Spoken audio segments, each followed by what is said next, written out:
Hi everyone. So এটা হলো আমার মা-বাবার অ্যানিভার্সারির দিনের ভ্লগ। তো সেদিন আগে থেকে কোনো প্ল্যান করব ভাবিনি। তার জন্য লাস্ট মোমেন্টে গিয়েছিলাম দুজনের জন্য ছোটখাটো একটা গিফট কিনতে। তার সাথে কিছু সাজানোর জিনিসও কিনেছিলাম। তারপর হাই রোডে মায়ের মন্দিরে প্রণাম করে চলে আসলাম বাড়িতে। আর এখানে আমি একটু ভিডিও করছিলাম আর ভাই এসে শুধু আমাকে বিরক্ত করছিল। তবে ওরাও মোটামুটি ভালোই হেল্প করেছিল।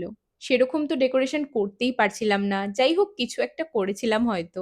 আর এই কটা বেলুন সাজাতেই আমাদের ০.৫ ঘন্টা লেগে গেছিল।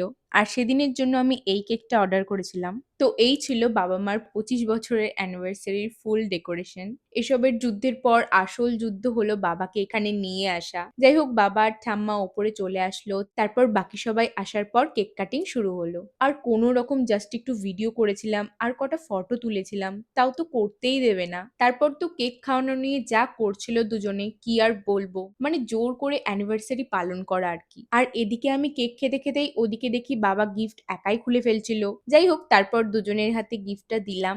সো এই ছিল আমার মা-বাবার অ্যানিভার্সারির ভ্লগ।